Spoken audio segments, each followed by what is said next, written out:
Hello बच्चों, प्रश्न पढ़ते हैं। एक कण को 25 मीटर प्रति सेकंड के वेग से प्रक्षेपित किया जाता है। 2 सेकंड पश्चात वह 5 मीटर ऊंची दीवार को पार करता हो तो कण का प्रक्षेपण कौन होगा। जी का मान 10 मीटर प्रति सेकंड का वर्ग है। सर्वप्रथम हम यहाँ पे मुख्य अवधारणा का प्रयोग करेंगे और यहाँ पे हमारे पास मुख्य अवधारणा बनेगी प्रक्षेप्य गति। प्रक्षेप्य गति में हमारे पास जो वस्तु होती है ये एक समतल में गति करती है, यानी हमारे पास अगर हम प्रारंभिक वेग u से, जो कि क्षैतिज के साथ थीटा का कोण बनाता है, उसके साथ यहाँ पे प्रक्षेपित करें तो हमारे पास जो क्षैतिज इसका भाग बनेगा या जो इसका यहाँ पे हम क्षैतिज दिशा में घटक लेंगे वो हो जाएगा u cos थीटा के बराबर और ऊर्ध्वाधर दिशा में इसका घटक हो जाएगा u sin थीटा के बराबर। क्षैतिज दिशा में हमारे पास त्वरण का मान 0 होता है, इसलिए u cos थीटा का मान हर बिंदु पे समान रहेगा, लेकिन u sin थीटा पे गुरुत्वीय त्वरण कार्य करता है गुरुत्वीय बल के कारण, जिस वजह से हमारे पास जो इसका पाथ बनता है वो परवलयाकार बनता है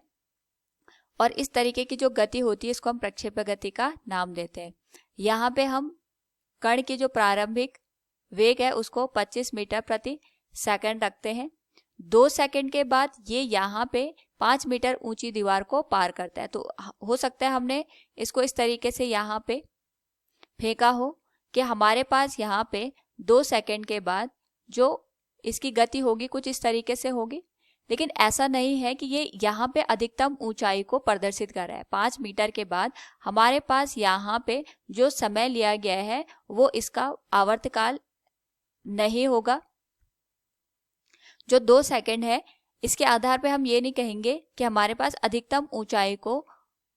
पार करने में इसने 2 सेकंड का समय लिया है। अधिकतम ऊंचाई हमारे पास इस परवलयाकार पथ पे कहीं पे कोई ऊंचाई है जो कि हमने धरातल से इसको यहाँ पे देखा तो 5 मीटर के बराबर यहाँ पे निकल के आया। इस स्थिति में अगर हम यहाँ पे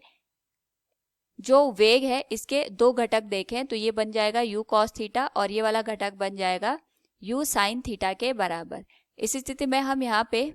गति का द्वितीय समीकरण का प्रयोग करेंगे जो कि हमारे पास बनेगा s बराबर u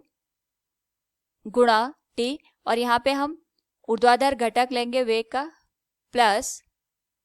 माइनस 1/2 गुणा g गुणा समय का वर्ग, क्योंकि यहाँ पे हमारे पास जो वस्तु है ऊर्ध्वाधर ऊपर की ओर चल रही है लेकिन गुरुत्वीय त्वरण नीचे की दिशा में कार्य कर रहा है, तो हम यहाँ पे जो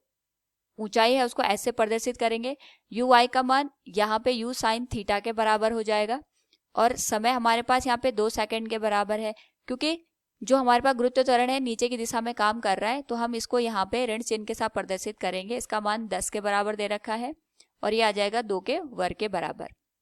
ऊंचाई यहाँ पे 5 मीटर है तो ये आ जाएगा 2 गुणा जो u का मान है जिस कोण के साथ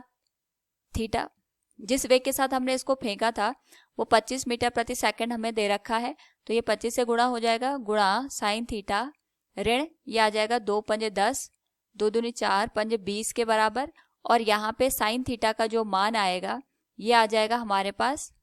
25/50 के बराबर। तो साइन थीटा का जो मान है ये आ गया 1/2 जिसमें हम थीटा का मान लिख सकते हैं 30 डिग्री के बराबर, यानी हमने यहाँ पे जो कण है इसको 30 डिग्री पे प्रक्षेपित किया होगा, तो दिए गए विकल्पों में विकल्प ए सत्य हो जाएगा। उम्मीद है आपको समझ में आया होगा। धन्यवाद।